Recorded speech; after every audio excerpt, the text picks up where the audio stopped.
This episode is a little different. Chris has a reunion with one of his old bosses, Rod Jimenez, who is the CEO of SHR. Rod was someone who showed Chris early in his career what love as a business strategy could look like. And we have a great time walking down memory lane between the two of them.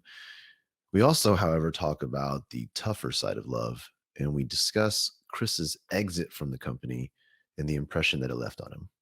Enjoy the show.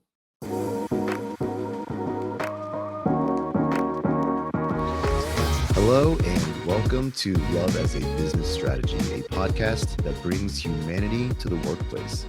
We're here to talk business, but we want to tackle topics that most business leaders shy away from. And we believe that humanity and love should be at the center of every successful business. I am your host, Jeff Ma, and I'm joined today by my co-host and co-author, Chris Petrie. Hey, Chris, how is it going? Hey, Jeff. Hey, listeners or watchers. Chris, each episode, as you know, we dive into one element of business or strategy or meet an interesting person, et cetera, et cetera. And we always like to test our theory of love against it. And today we have a very special guest, someone who's special to you specifically. So I'm actually going to let you introduce our guest today, Chris. Yes, no, it is without further ado that I want to welcome Rod Jimenez. He is the CEO of SHR. So they are a technology provider for the hotel industry, and they focus really on the revenue generation side of that technology stack. So I actually used to work for Rod years ago, earlier in my career. So I got to know him personally and professionally, followed his leadership, and he was actually one of the first leaders that showed me what it means to really practice love as a business strategy. There was never a single day I would walk into the office where we weren't embracing a culture of love, enjoyment, tough love, feedback, laughter, all the things. And it was such a great environment to have early in my career. And it really set the tone for my belief system and how I operate when it comes to my everyday. So I am so happy to be talking here with Rod. I've missed him greatly, but I'm happy to have him as a guest. Can't wait for him to share some of his learnings, but also his philosophies on things, because again, he set the tone for me. And so hopefully our listeners get a chance to listen and learn more about, things that they can do in their businesses, regardless of what industries they operate in. Welcome to the show, Rod. Great. Thanks for having me. I'm looking forward to the discussion, and I really should also congratulate you guys on your book. I'm enjoying it. And it's good to see Chris and how he's all grown up now. When he started working for us, he was barely a kid. So Yes. that makes me an old man. No, it makes you young at heart. Yeah. But I think our audience should know that we had a very special relationship at SHR, because one of the things that I was really known for in the office was planning elaborate jokes and pranks on people. And Rod would help me in executing these pranks and these jokes on our unsuspecting team members, but it was all done out of a place of love. But it made every day in the office, especially birthdays, some of the most fun days, because we went all out when it came to helping people feel special, or if not, insulted on their birthdays, depending on how you look at it. But we had so much fun, and it was just, always great to have a leader who was willing to go there with you, and then have the team sort of like just have barrels of laughs afterwards. So it was fun. Yeah, and the interesting thing is that some of those things last for a long time. They become memories, and for a company, when we talk about, and I'm sure we'll get into it, and you guys talk about that in your book about what culture is, right? And so it's this whole that's part of the collection of memories that become part of the history of the company and would get passed on. And so somebody new comes in, and I think even to this day there are folks that are still with us that were there when you were there, and occasionally that comes up. It's like, oh man, elaborate birthday, celebrations or elaborate jokes, like you said, and that they become part of the culture of the company, and they really, it just, I think one of the key things in that is that they also provide the ability to get to know people, right? I mean, because if you're going to do that, you need to know what makes them tick. You need to know what the limits are. You need to know what they're into. You need to know what they like. And so it's in an indirect way, it gives you a really interesting window into somebody's life. If you're gonna create something, if you're gonna go out of the way to create something really funny or really impactful, right? Yeah, no, it takes me back. So there was one specific I guess guy, Adam, he was new to Twitter and he was like posting about like buying some snake boots. In my head, I thought snakeskin boots.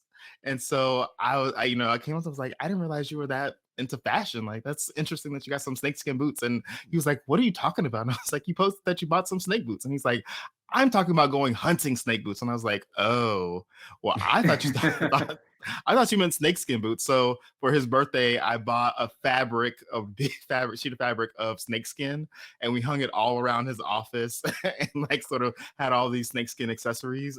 And it was just, this explosion of snakeskin, and that was really hilarious. And then I think Anatoly's birthday, there was this rapper with his last name that was like promoted on MySpace at the time.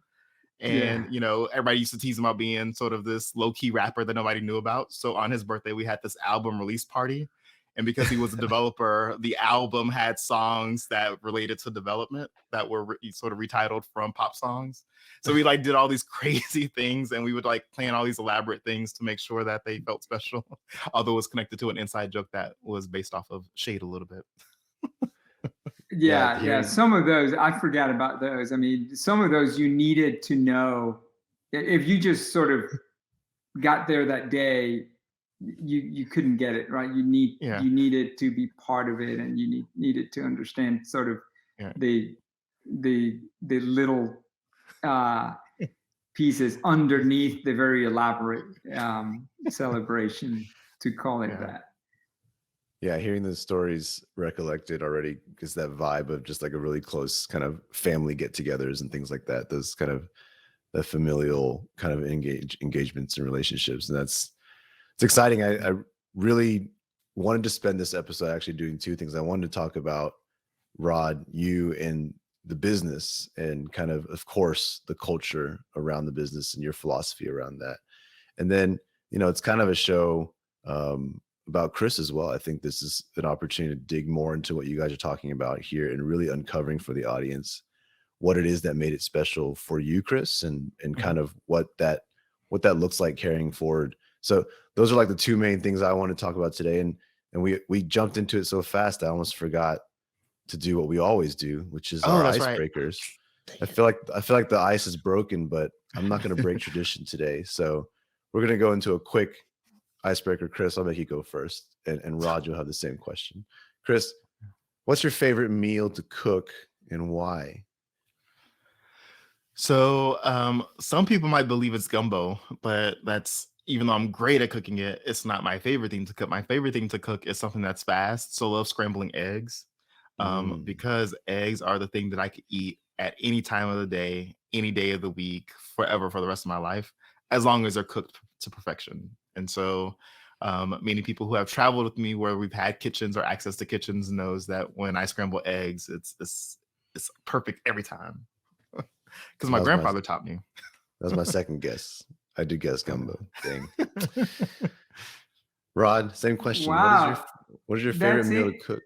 That's interesting, Chris. I consider myself a very good scrambled egg cook. So we have to put that to the test. But as far as I mean, like right now, my favorite thing to cook is pork tenderloins on the big green egg. I'm a big green egg fan, and so right now that's my favorite thing to throw on there, and it's so easy, and it always makes me look good.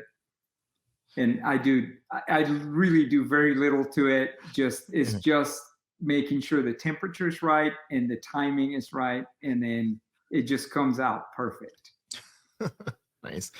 So I'm always afraid of the big green egg users, because it feels like a cult sometimes when they talk about it. You're like, I don't want to question or dig into anything that might have you think that I'm coming after the big green egg. I've only heard great things, and typically someone's trying to get me to buy it off of that one conversation or that inquiry. Yeah. But I'm glad that you have perfected pork tenderloins on it. Yeah. You need one. Oh man. Okay. I'm gonna kick it off on that first thing I was talking about, Rod. I'm gonna reel us back a little bit. I really want to hear, Rod, just tell me about you, at a high level, your passion, and then bring that into SHR. Tell us about SHR as well.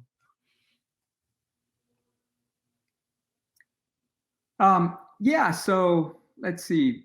So I my background is interesting in the sense that, I didn't grow up in the US. I grew up in Colombia in South America. I lived there until I was 18.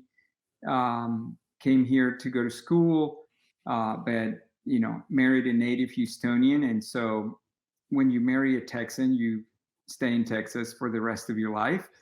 And so I now have lived here longer than I lived in Colombia. So it's kind of an interesting thing. And my kids grew up here.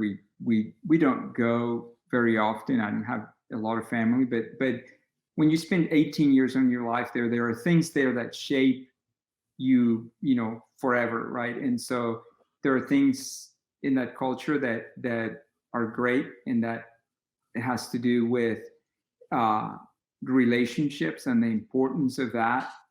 And so I am a Christian, and so that also is yet another aspect of my life that puts relationships at the center of life, and how that then translates into leadership. And early on, I started my career in banking, and so very much sort of driven by a mentality of, okay, how quickly can I ascend? How much money can I make? And sort of that being the primary focus of things. Things worked out in a very interesting way. And, a very good friend of mine, Jim Whitney, had started a company. And then I was, as I mentioned, I was working for a bank. He had left NASA to start a company that he called Webvertising. And so we were in touch about everything that was going on there. And at one point, we decided that the company needed some funding, and I was going to help with that. And then that turned into me joining the company full time and investing in it. And so that really all of a sudden gave me a whole new opportunity to do things in a very different way, right? All of a sudden, I went from not worrying about just about anybody else but me to realizing that, wow, whether or not we're able to issue paychecks to the folks that we had in this very small team at the beginning of the process. And it was actually Jim Whitney, myself, and my brother-in-law, Derek Cameron. And so we had this very, I would call it, I wasn't even 30 years old, I think, or maybe just 30, somewhere around there. and so in a way you could call us idealistic, right? And so we had this vision from the very beginning of creating a place where things would go beyond just profits, and that it would be a place where people could relate to each other and grow together, and where politics would not be present and all of that. And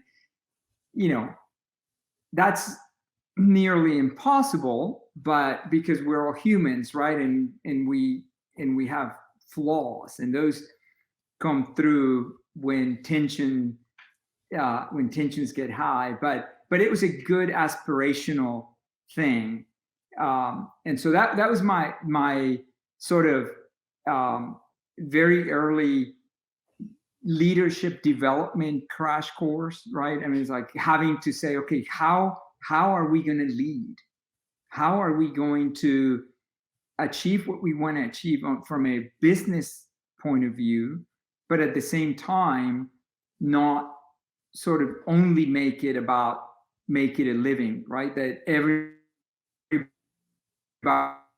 can say, hey, I know this is about making a living, but it's also making a life, and not forgetting that. So very early on, I started thinking about leadership from the perspective of servant leadership. And Ken Blanchard is one of my favorite authors on that topic. And I remember going to an EO conference way back in the day, probably right around the time, Chris, when you came in, because I remember Chris Schilling, right, was the guy that introduced us. And I think he was part of EO at that time also. And so I remember going to that conference, and Ken Blanchard was the speaker, and he did this huge presentation about servant leadership. And I was just taking crazy notes.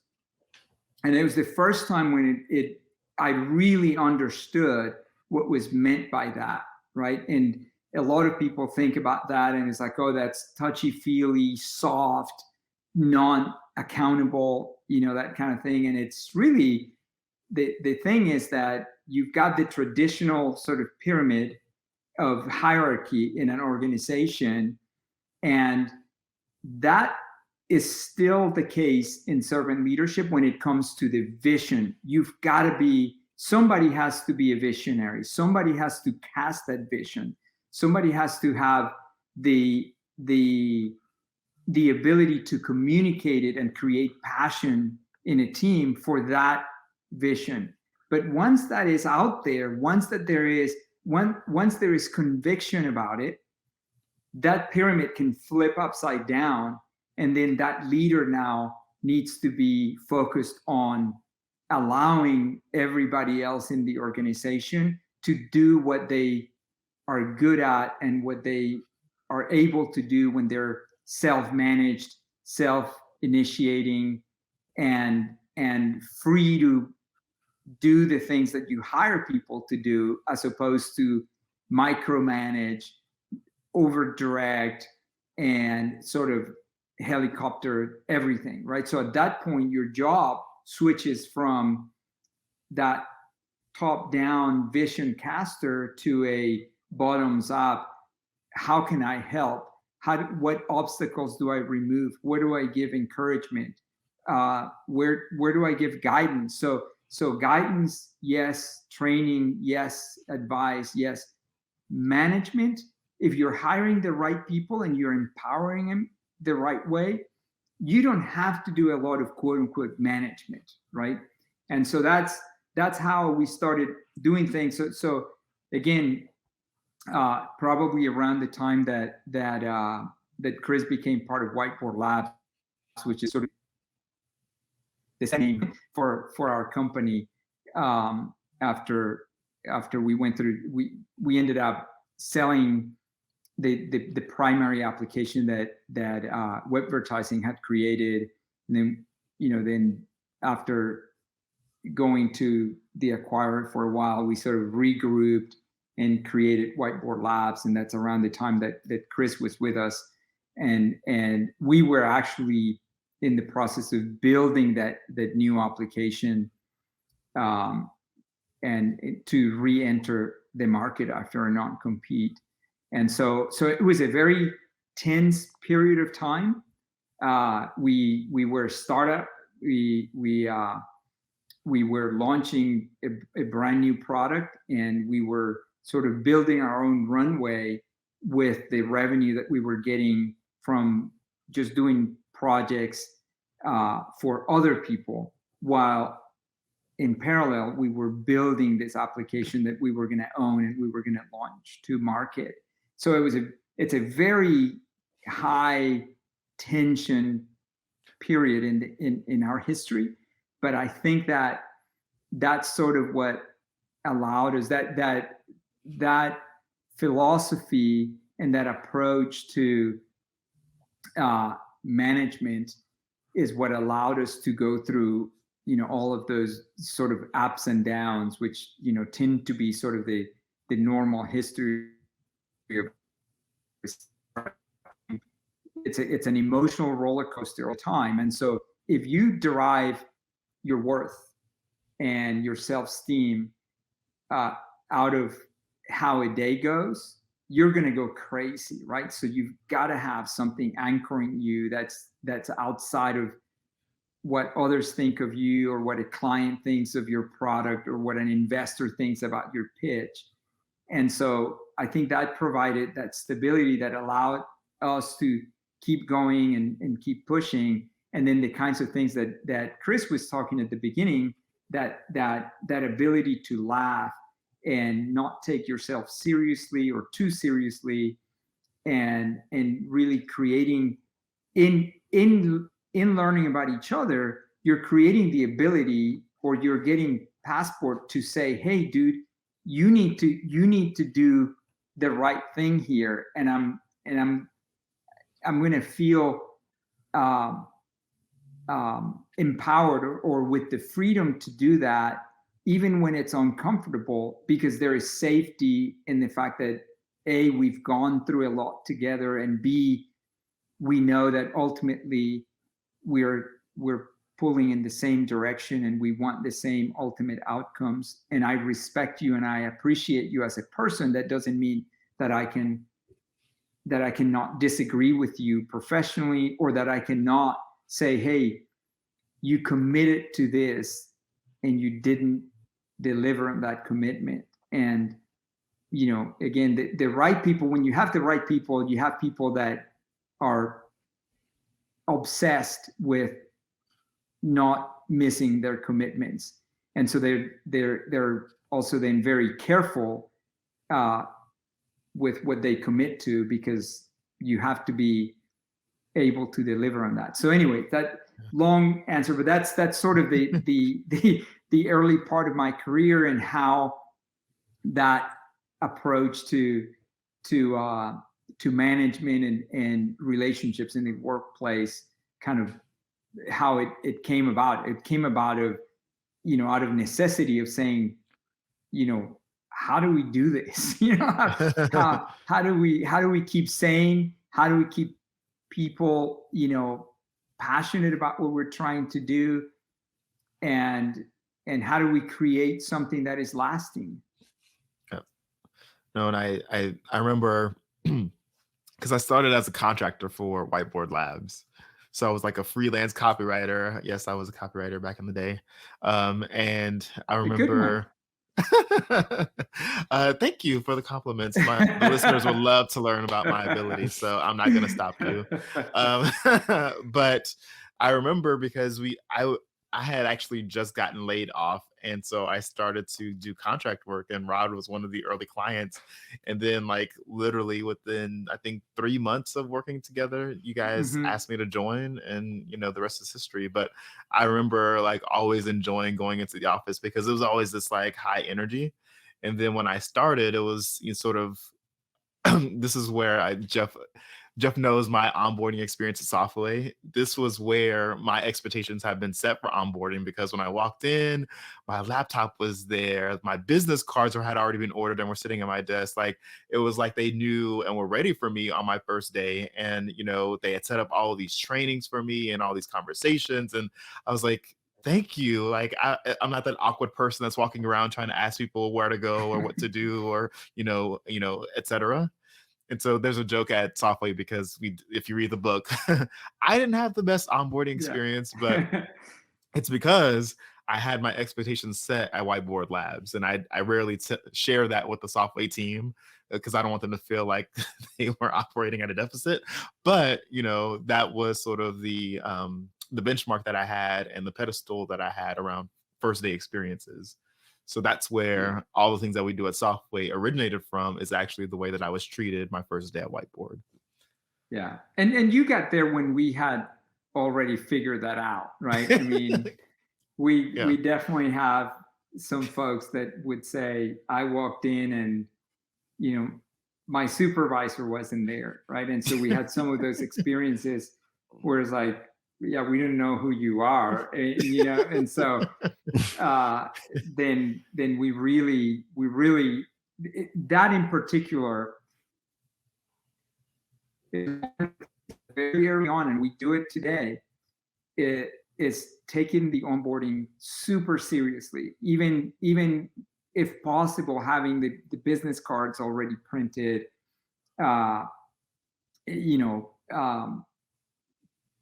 t-shirts, mugs, your desk set up, your computer set up, and more than anything, so that when you show up, the person that you're going to work with and your team are there that week, right? I mean, we made the mistake with the person that we hired, that literally the entire team was traveling, and so we sort of picked this starting date, and then they showed up, and there was like their entire team wasn't there, and so you imagine spending your first day at work, you have all of these expectations, and you don't, you come home to, let's say if you're married, to your wife or to your husband, and they say, how was it? You go, it was awful. That was just the nightmare that started playing in our head. So we actually, even for a while, we don't do this anymore. I don't know exactly why, but for a while, if the person was married or and we knew about it, then we would send flowers to their wife, and say, this is really, we know that Joe or whoever is that this was a big decision, and we assume he didn't take this decision alone. So we appreciate the trust that you're, giving us by supporting your husband, your wife, whoever, in coming to work for us. So first days are huge, and it's sort of, in those moments of truth in your history with a company, I think they rank way up there, right? If you want somebody to go home, and again, the person that's there when they get home is like, wow, how was it? And if they go, it was amazing, that's the goal, right? When they go, it's like, I'm blown away. I'm so excited. This was the right decision. And so, super important.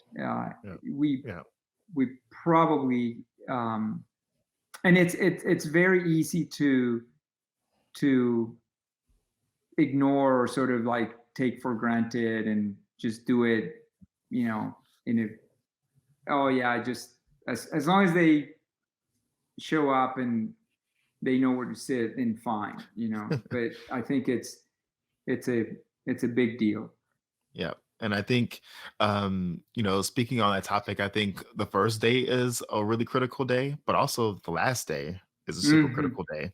And when you think about love as a business strategy, typically most people assume that we're only talking about the highlights, the positive moments, the great things that happen. And rarely do we, talk about sort of the tough side of sort of an employee life cycle, which is the last day of employment. And I'm sure everyone has figured out I am no longer at SHR or Whiteboard Labs, right?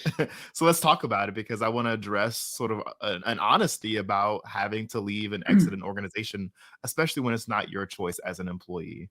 Mhm. And, for those that are listening, Rod was the person who had to communicate to me that I was going to be sort of ending my time with Whiteboard Labs, and it was due to financial pressure. So this was again the economic downturn of 2008, 2009 in that time frame, and Rod had to make some tough calls and tough decisions. Before that, he had done everything possible and communicated that to prevent that. And I'm going to tell the story, and then you can chime in, Rod. I'm going to Mhm. speak for you a little bit so that listeners can Yeah. sort of understand my perspective and what I saw happen. And so prior to that day, months before that day, we were shared with, like, Rod came and shared the financials of the organization and said, it is not looking good, you guys. Like, this is not a pretty picture, but I will be transparent throughout this process. And as a part of that, we had to make some tough calls. So rather than, just immediately start letting people go, we're going to start implementing pay cuts, and we're going to cut back on our contribution to, health insurance. Cause I think everybody was covered 100% before the Mhm. financial crisis hit. And we had to make that call to sort of reduce that. And that meant that not only were people getting a pay cut from their actual base pay, but they were also having to pay for part of their insurance coverage. Right. And so that was a town hall meeting, and we all got there. Right. And it was a sobering moment, but it was one where we said, you know what? We're going to make the best of the situation. We're still going to be positive. We're still going to face these headwinds, and we're going to come out strong. Right. So it was great conversation, great meeting, and we go forward. Right. A couple of weeks later, things still aren't improving, but Rod is, I'm sure, behind the scenes. Again, I wasn't a part of leadership in that time. So I'm sure that there were a lot of conversations and a lot more sacrifices that weren't revealed to us. But now being in that seat, I can tell you definitely there were. But get to the place where months later, he invites me to Starbucks, right? And I'm like, okay, that's interesting, right? And I think I was like, Rod, what are we meeting at Starbucks for? Right. And also I should say in this time frame, a crazy hurricane hit Houston and tore up our office that was on the top floor of a building, which typically you would expect flooding, but or tornado touchdown, and sort of tore up our roof and flooded our space. So we were without an office, as well as facing sort of economic pressures and financial pressures. So everything that could go wrong went wrong, right? Yeah. Like, it was a crazy year. But anyway, fast forward to this invitation to Starbucks, and beforehand, I've always been taught, like, don't just walk up into a meeting and not know what it's about. So I was like, hey, Rod, what are we talking about at Starbucks? And I remember he had to, like, write back, like, unfortunately, it's not good news, but I wanted to talk to you in person. It was something to that effect.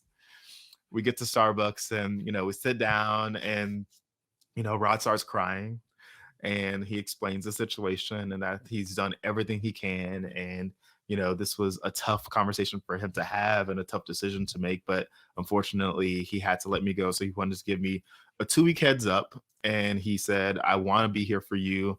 I want you to go and start looking for a job while you're still employed with me, and I want to be the first reference that you give them in case they need that for your consideration. And so that was what we sort of agreed to. And then he let me decide, do you want to go back to the team? Do you get to sort of tell me how you want to operate on this? And I decided that I still wanted to be around the team for the last remaining weeks, even though I was going to be in and out for interviews. And so that was how we sort of arranged it.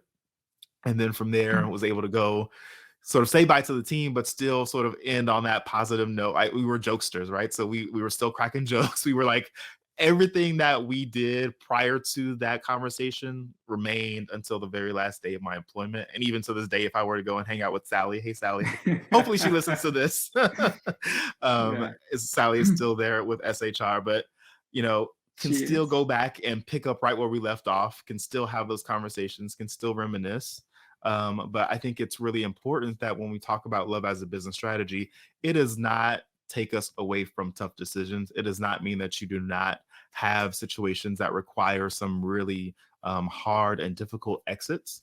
And it doesn't mean that you um, that I think you have to sort of operate outside of the culture that you've built, even in those environments. So I think some organizations feel you have to become stiffer, you have to become sort of rigid and compliant, and all of these other things that take that already difficult conversation and difficult experience into a place of sort of being inhumane, or being so corporate and cold that all of a sudden it just comes across as sort of this, what were we doing for the past few years of, like, we're now playing it corporate. So I just wanted Hmm. to sort of bring that out, because this is a rarely discussed topic in general, but especially in the context of something so positive like love as a business strategy, dealing with that sort of side of it. But I want to talk to you, Rod, about, like, what has been your approach when it comes to the exit side of this, sort of strategy. But also, I'm pretty sure there's been more exits than just me since, I've left, but I'm pretty sure that there are learnings that happen every single time. Yeah, and that is one of the uh, toughest things to do. And I mean, I still remember having that conversation, and you know, I I think I always considered your work of tremendous quality. It was a position we needed. Uh, you were our marketing everything, right? I mean, so you were our marketing department back then. Um, and so and I remember going back to as you related that, I can picture in my head that conference room where we were in a borrowed office at Burns and McDonald's. Yeah. um, and and I remember that our rationale was, well, how do we deal with this? As you said, 2008 financial crisis, then Ike hits, then we're losing our projects that we're paying for our runway. We had commitments to deliver this new application we were building. Then our building gets hit. Our servers get wet because the roof comes off. We still have a T-shirt hanging in our office that says "We survived 2009," and it's full of all of the things that happened during that year that were all bad. uh, Wet servers, no office, financial crisis. It's full of all the things that happened, and we gave that to our staff during our first staff meeting of 2010. But when things got really difficult, we said, like Chris mentioned, what else can we do before we lay anybody off? And the guiding uh, framework was, well, what do we go by? And we said, well, what about our values, right? And so our values, our stated values, were and continue to be integrity, service, teamwork, and creativity and resourcefulness, right? And so we said, well, let's, if not that we always did this, but we will continue having integrity and transparency in terms of saying, here's where we are. These are the numbers. And I think when we had that meeting, we had like 3 months of runway, right? So something had to happen. And then we said, well, what about teamwork, right? I mean, we could do this as a team. So then, depending on where you were in the organization, your salary cut was higher than the rest of the organization and all that. And so so we said, okay, that's how we're going to guide what we're going to do. And then things just kept getting worse and worse until we were like, okay, there is no other way here. We've got to let some folks go and hope that we can hire them back. And so it wasn't a situation where there was redundancy or we didn't need that function anymore. It was a purely out of need type of decision. And so, but the important thing was, like you said, Chris, is, out of integrity, it's like, do we behave differently now that things are hard? And that was a tough conversation, and every time I've had a conversation like that has been very, very difficult. We went recently through a round of layoffs as a result of COVID. Being in the hotel industry, our clients were closing. To give you an idea, our revenues in April of 2020 went down almost to 10% of what April of 2019 had been. Obviously, different scale. We had, a much much healthier cushion and all that. But even with all of that, when you look at that type of revenue reduction, that you've got to do something very proactively, or it's going to be even worse, right? And so I think we approach things the same. Again, I thought it was never going to happen again, but here we were, and we said, well, we've done this before. Here's the blueprint. And so we use transparency and integrity in communications. We share the pain, and then we worked as a team to come up with, what other things can we do to reduce costs, to increase revenue. And there were, all kinds of ideas coming in terms of, well, we could pivot and start doing this or that. And so anyway, bottom line is we had to do that. And we had, conversations with each one of those people. The majority of them, thankfully, we've been able to bring back. And so, but again, I like what you said about this integrity of behavior, that if you behave a certain way when things are good, then it's going to be total cognitive dissonance for anybody to say, wait a minute, who am I? Who is this person that all of a sudden gets all corporate on me and sends me an email saying that, sorry, you've been made redundant and your things are going to be in a box and just come pick them up, right?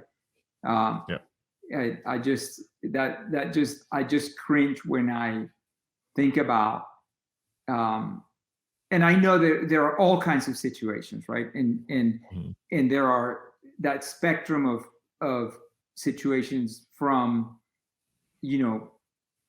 total misbehavior or, whatever, which hopefully you don't experience if you have a good, recruiting and onboarding process. But then it's also the fact that organizations evolve, right? And so somebody that could have been the perfect marketing person for the company during this stage, now if the company gets to a new level and the needs of the company and the environment that will allow that person to continue to grow is no longer there, then you've got to be having that conversation also. And at some point, the best thing for the organization and the best thing for that person may be for that person to continue to grow outside of the organization. And so if those things are not being talked about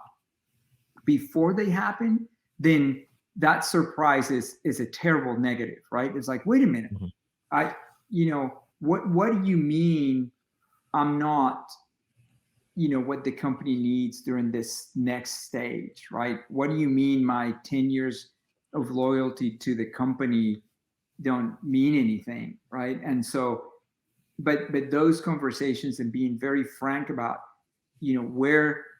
where that person needs to go and how they need to evolve to continue to be a productive part of the team need to be happening all the time. And I think as a company, we take a position when it comes to leadership, for example. If we want to be, and we're working hard on this, we're not there yet, but we want to be an organization that has a leadership pipeline that creates leaders that create leaders. And at some point, somebody's going to get to a point in their development where they say, you know what?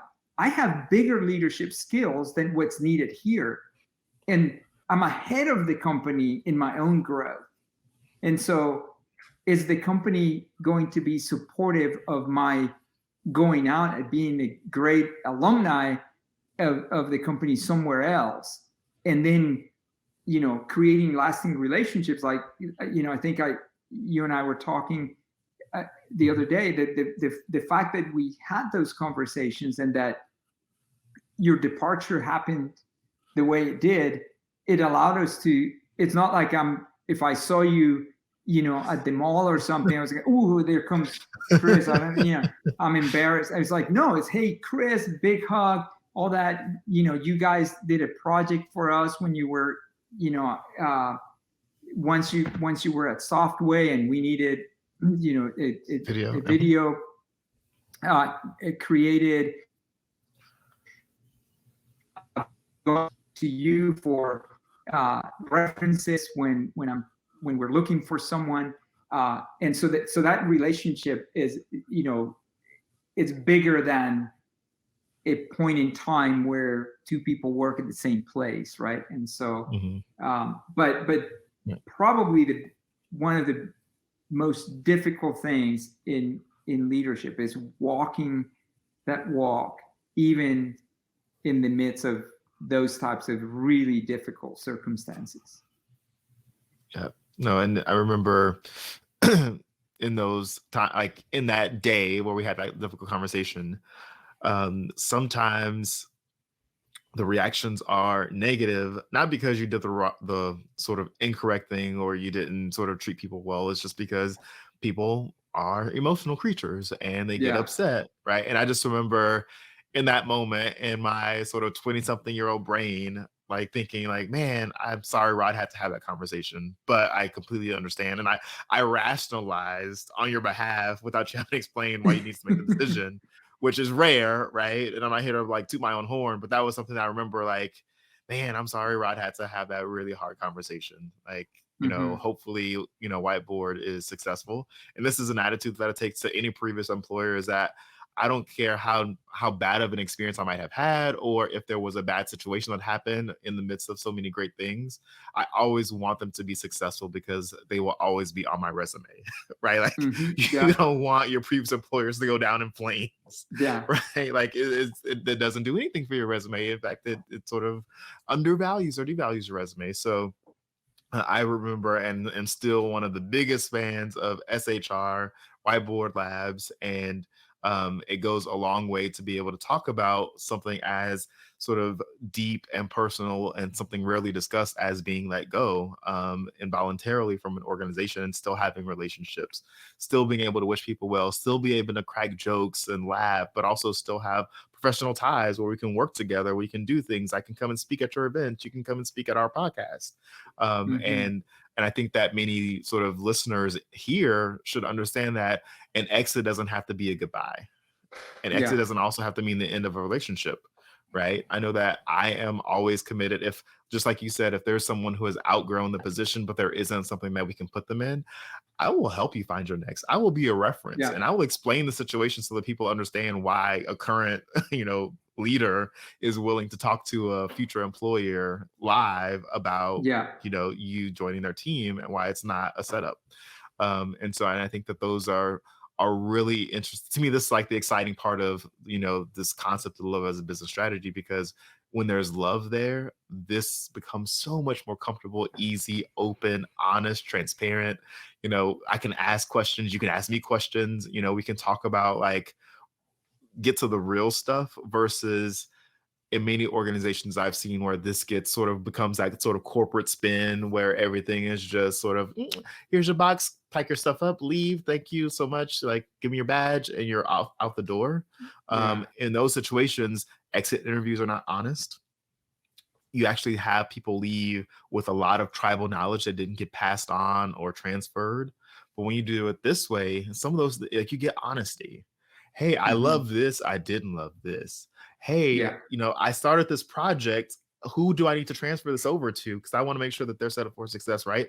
It's a totally different mindset for majority of those people that are exiting when it's done this way versus when you have to be cold and calculated and corporate about it, and like things are left in the balance. A lot of things are left in the balance. Yeah. Yeah. That's absolutely right, because it also happens in our direction, right? Sometimes we lose Mhm. people that we don't want to lose, but it's because and then hopefully those relationships lead then to a much more open and a discussion from which we can learn, right? If it's somebody that's saying, look, I'm leaving, but here are the reasons why, right? And I've I've done as I've grown as much as I can here. I need to go somewhere else, but then that opens the door for a a transition that's uh, well structured and that doesn't hinder the objectives of the organization, because you transfer, and that it gives the organization the opportunity to learn from that person that now is in a position to, I mean, unfortunately, you don't want this. You don't want the exit interview to be where people finally are honest with you, right? But in some cases, that is the case, right? That they go, well, since I'm leaving here, I'll tell you, this is one thing that I wish this organization did differently. Again, you want to have the environment where you don't, where those conversations don't happen. Don't wait for the exit interview, right? But if you do it well and that's what's going to happen, then at least you will learn from that, and you will take that from that process that could be painful and useless instead of painful and useful, right? And Yeah. so Exactly. This I've been uncharacteristically quiet, but really enjoying kind of being a spectator to this trip through the memories and the the beginning and end of Chris's time with you, Rod. Um, I do want to kind of bring it all together and kind of talk about what I learned, and I hope the audience got out of it as well. Because I think um, we talk about, and I think Chris alluded to this, we talk about love all the time, and that we don't probably touch enough on this much more difficult subject of kind of what love looks like in the harder times, or in the business side of things, to be honest, right? So love as a business Mhm. strategy, the word business is there, and unfortunately sometimes part of business includes these things that are just very difficult and must be done. And I thought, I was got me thinking a lot. Just software obviously has also gone through its ups and downs. We've had to make difficult business decisions, and it's really awesome to hear kind of, Chris, your inspiration for how we continue to work towards getting better and getting through those things, coming from you, Rod, coming from the history that was there. And it's really inspirational to see that that culture is being passed on and carried through from your organization, Rod, now through Chris, into our organization, and so on. But it's such a challenge, and I think I got really uncomfortable hearing you talk, just revisiting, um, layoff situations, things like that, because it really challenges and puts your culture to the test. It really kind of exposes where trust really was or wasn't. um, we go through the corporate version of layoffs when we don't have trust, because when we haven't built relationships, because that's the safeguard, that's the Mhm. defense we have to get through it without having to be as real about it. And I think we've all been guilty of that, or have experienced something like that before. So yeah, so that's what I got out of it. And I think yeah, as we kind of bring into close here, just want to really appreciate Rod, you, and Chris. You're kind of like a guest to me today as well, because I just felt like I was interviewing you. Appreciate both of you for the conversation today, and just kind of having this very real, very honest moment, like a window, if you will, into, the reality, the harder side of love as a business strategy. And I thought that these just the sharing was really important for everybody here. So thank you so much. Awesome. And as a favor to Rod, because he can't say this stuff, but I can. If you're a hotelier listening and you are in the need of a new revenue management system, or if you need help figuring out how to make money, especially as we recover from COVID, please reach out to SHR. They are great people doing great things. And I would love to get some business to Rod so he can keep up the great culture and continue the legacy of love as a business strategy in that organization. So shameless plug. This is the hard sell. And after this, I'm sure it'll be a much more friendly and palatable conversation. Wow. That's great. Thanks. That was a Thanks, love as a Chris. business strategy, as a podcast first for us. An unpaid advertisement directly in the show. I'm sure he's gonna send me a bill. Chris, do you want to plug our book as well on our podcast? Yes. And hoteliers also, if you are interested for a great book to read, Love as a Business Strategy is out, available for purchase on all your favorite retailers, whether that be Amazon or Barnes and Nobles or Apple Books. So please support us if you want to understand how you can start learning or applying concepts from today's podcast, as well as other sort of conversations. Feel free to pick up a copy. Man, you're very good. I'll plug you back, man. I've enjoyed the book tremendously. I think it's a great read, and it's fun. It's fun going through tough times when it's you're reading about him on somebody else's account, right? So but it's very relevant. And speaking of the hospitality industry, it's tough to be a hotelier these days, right? And just by definition, a hotelier, the passion there is for a guest, for the experience, but that only comes from having the staff that can live that out. And hospitality always comes from that place of sort of empathy and passion and loving somebody and having somebody else's interest in mind. And so I think it'd be very relevant for anybody in the hotel industry, especially in the type of environment that we have right now. Yeah. Are you listening, Marriott? Marriott is one of my dream clients, just FYI. Like everybody knows that it's halfway. Like if Marriott picks up the phone and says, "Hey, Chris, like we have a project, like we're doing it like for free." No, I'm kidding. But there you go. Really be careful. Be careful. Yeah, it's like, call me. I'm intentionally mentioning this, so putting this out into the universe. Marriott, if you listen. Well, whoever is listening, we really appreciate you joining us once again. As you might know, we do post every Wednesday new episodes, and hopefully you enjoyed this one. If you do, leave us a review, 5 stars, likes, shares, all those things. We really appreciate it. And once again, really appreciate Rod and you, Chris, today for this conversation. And with that, I'll be signing off, and we'll see you next week.